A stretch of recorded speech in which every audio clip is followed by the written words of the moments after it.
First, I got to talk to you, Alan, out in L.A. because you're a movie guy. Is this like a great idea for a TV series? These Acorn characters are awesome. I don't even know where to start with this one. It's, I tell you this, though, I think that this is really part of Obama's plan to really encourage business people to work out of their homes. Yes, it's so true. You know what the thing is? Like, it was like they had a speech that said, help any new businessmen with whatever ideas they are. And you come in and you go, like, I want to be a pimp at home. It's like, okay, we can do that. I don't think they would have responded that way if you wanted to, you know, sell pro-life T-shirts. Yeah, that's true. That's true. It's the hookers. It's the hookers that get more respect. You know, could I just say you were so right about the most implausible looking. I was on after them on Hannity tonight, and we were in the green room screaming, watching the most beautiful skin on that girl. Yeah. She was so fresh-faced and perfect. And she's holding up, can you show the shot where you can see her holding a fur coat? Yeah. There is not an ounce of hepatitis on her, and yet they still believed her, Greg. Essie, for that alone should Acorn go down for not noticing that she's not a real hooker. That's really bad. I mean, it's like Halloween, you know, 19-year-old Halloween, but to be a 20-year-old prostitute again. Yeah. I mean, I love Hannah. Hannah's a friend, great girl. How embarrassing for the mainstream media that this 20-year-old college student, rookie journalist, can go in and get this story, but the New York Times, pinch, cannot. Embarrassing. Go, Hannah. Great Well, forget girl. about Hannah. What about the pimp? How many pimps do you know wear Izod shirts with the collar up, Greg? It is incredible. It is incredible. Hey, But he had a fur coat too. Yeah, that's what made it believable. It was real fur, though. Hey, Alan, do you have any? I mean, serious question.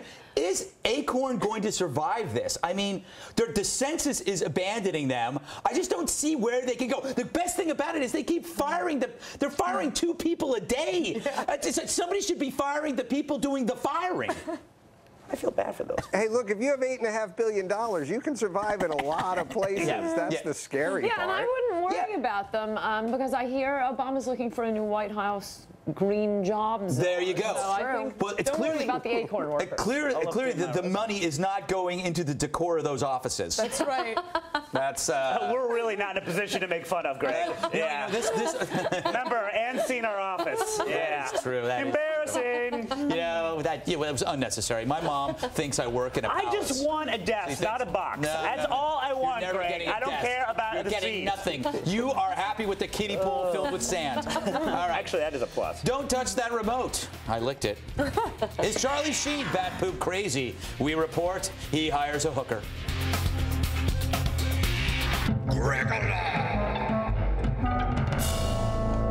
So Charlie Sheen has penned a fictitious conversation with President Obama regarding the 9/11 attack.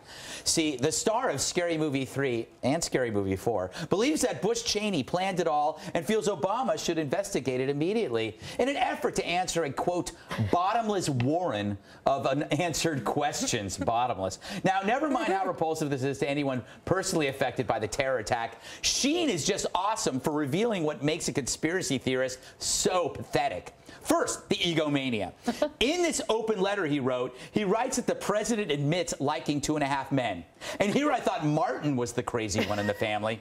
Second, there's the mental masturbation. I apologize for using that word. But when it comes to truth or obsession, the questioning will always be, as Sheen says, bottomless. That's the joy of conspiracies. It's an endless bag of Doritos, except instead of chips, you get comebacks like, oh, that's what they want you to think. And open your eyes, dude. It'd be funny if it wasn't so sad. And my favorite, the contradictions. Sheen claims that 9/11 was the pretext for systematic dismantling of our Constitution.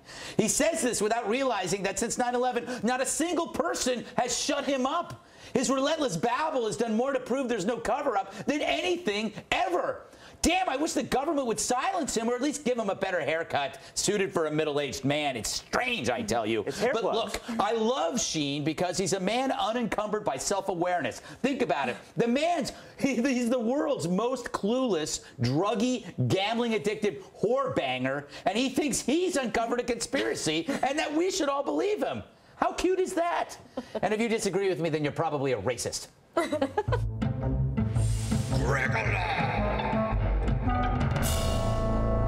Mr. Alan Covert, you live in Tinseltown, or Hollywood as they call it out there. Do you ever find yourself in situations where you're with Charlie Sheen or somebody like Charlie Sheen? Perhaps you're both shirtless and you're sharing a woman, and then all of a sudden the 9/11 conspiracy comes up. How do you deal with it? How do you shut these people down? Normally, I just walk away. Yeah. Otherwise, literally, I would never even be able to get from my office to the cafeteria because I would just fight every person along the way. But look, I know why this is so near and dear to Charlie's heart. Charlie used to date a hooker whose nickname was. Oh, I can see. He really has sentimental meaning to that. Yeah. It's because she had a tall sister, Ann. I'm told some of his people he dates actually have. Oh, fantastic! Yes. That's a terrible thing. And what do you make of this? Do you think this is what happens when you become an in-the-bubble celebrity? Or is it just... I just want to know, does one 9/11 truther cancel out a birther? They're both equally cuckoo. Do they both believe the same thing? Yeah. It's great when they meet together. It actually causes an implosion and then an explosion. Was this Two and a Half Men? Was he the half man? Yes, he was. No, but it's weird. He's losing.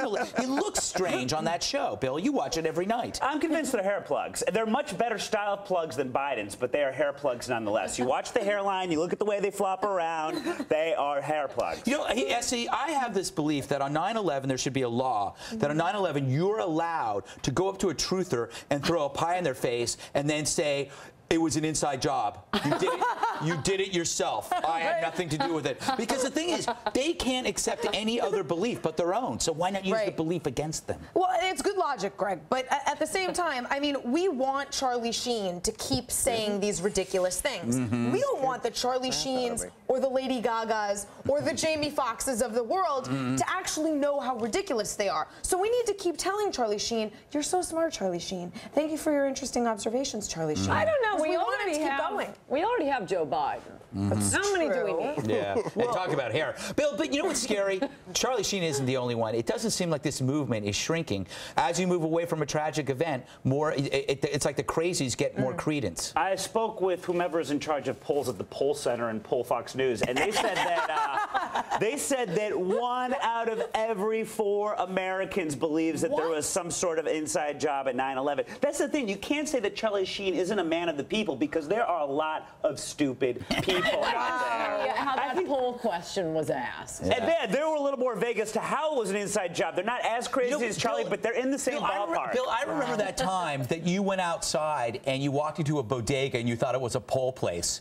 Remember? And you started talking to the guy. Do you remember that? Could this be another one? He was the first person I've ever met, much like Nielsen families, that has actually been polled. And it was me doing the polling. Never met a Nielsen family, never met a poll. I found this next story in a little town I like to call Awesome Land, population me.